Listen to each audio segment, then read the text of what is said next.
In this presentation, we will explore one of the most widely discussed areas in diversity, equity, and inclusion: implicit or unconscious bias. Unconscious biases are rooted in stereotypes which are pervasive.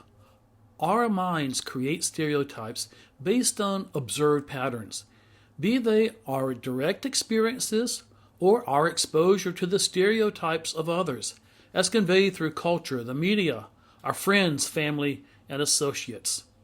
Stereotypes are useful in quickly sizing up a situation, but they can be seriously flawed and hurtful. Cultural stereotypes are not benign.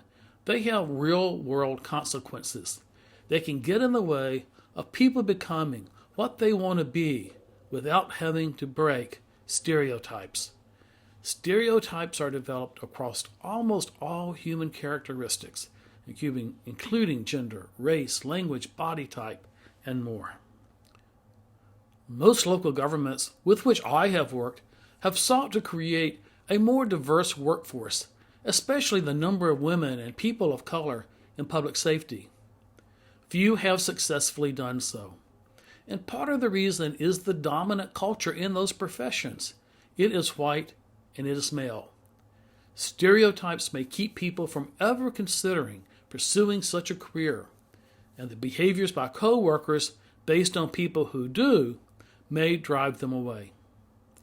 Many organizations, to the extent that they have diversity, they often still have professions or job classes that are largely segregated by race and gender, with a concentration of white men in the power positions.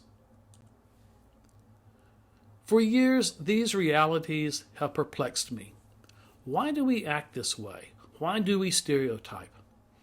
A participant in a workshop a few years ago introduced me to the concept of critical thinking, which led me to the work of Daniel Kahneman. He is a psychologist who won the Nobel Prize for Economics for his work on how our brains make economic decisions. His book, Thinking Fast and Slow, provided many of the answers for which I had been looking. Why do we act this way? In short, because we are human. Kahneman describes the brain as operating in two modes, System 1 and System 2. While Kahneman focuses on how biases impact economic decisions that we make, the same brain processes carry over into matters of race, gender, and culture. System 1 thinking is automatic, making assessments and decisions with little effort, driven by experiences and associations and patterns. System 1 has been called our jungle brain for its fight and flight responses. System 2 requires work, and as it turns out, the brain is lazy. Whenever it can fall back on System 1, it will. System 1 thinking is essential for day-to-day functioning, but it can sometimes lead us astray. When System 1 thinking leads us astray, this is referred to as a cognitive bias or a cognitive fallacy. Kahneman and others have documented a long list of such fallacies with detailed examples of how they lead us to flawed decisions, especially financial decisions. This slide shows only 4 such biases that are especially relevant to diversity, equity, and inclusion, and to public policy and public management. Representativeness is a strategy for making categorical judgments about a given person based on how closely that person matches the typical or average member of that category. It is, in essence, a stereotype. Given a choice between 2 categories, poet and accountant, people are likely to assign a person in unconventional clothes reading a poetry book to the former category, poet, not accountant. However, the much greater frequency of accountants in the population means that such a person is actually more likely to be an accountant. But that doesn't fit the story in our brains. Affinity bias is a huge problem in recruitment.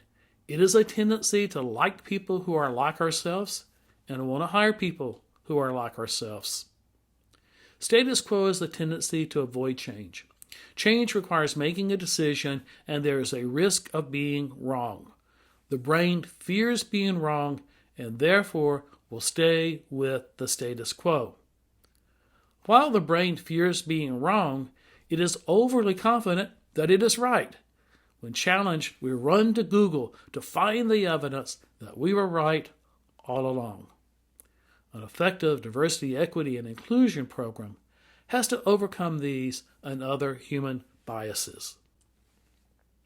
Central to understanding stereotypes is the recognition that the brain wants to make sense of the world. Putting things into categories, associating some things with other things, and imprinting patterns enables us to function efficiently and do things like read the paragraph on this slide.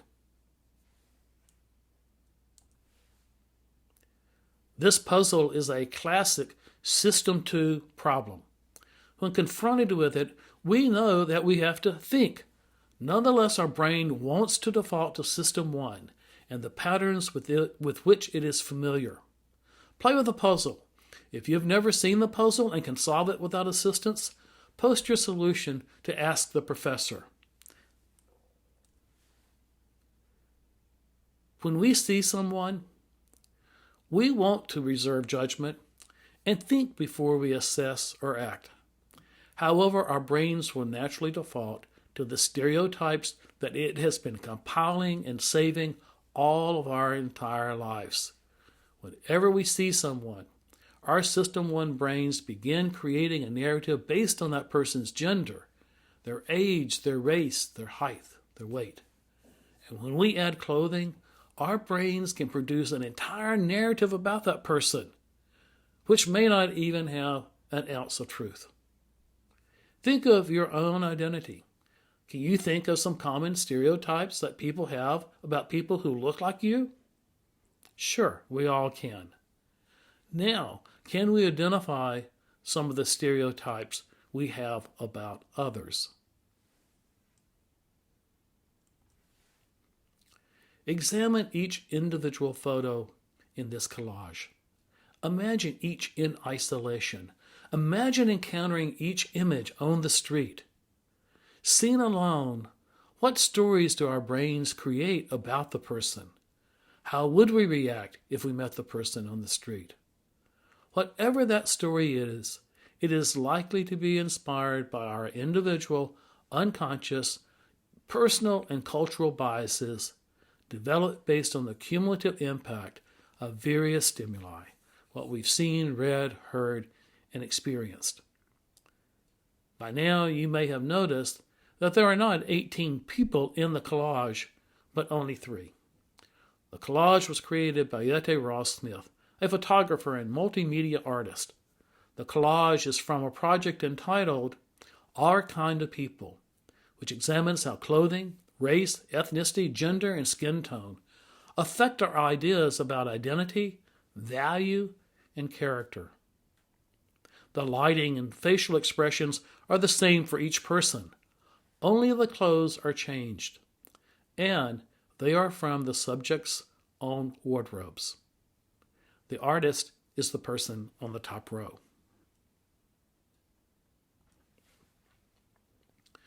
The stories that we developed on the previous slide illustrate implicit or unconscious bias, a natural part of System 1 thinking.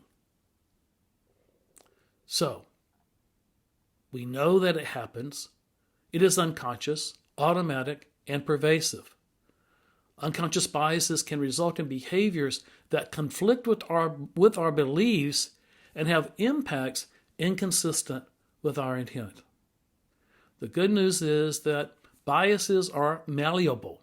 They can be unlearned and replaced with new mental associations if we work at it. And while we cannot always control our thinking, we can control our behavior if we have the self-awareness to recognize our System 1 biases and we use System 2 thinking to adjust our behavior. A successful diversity, equity, and inclusion program requires people in an organization to collectively recognize their unconscious biases and to help each other control them to create an inclusive workplace and a culture of belonging. If you have questions, post them to Ask the Professor discussion board.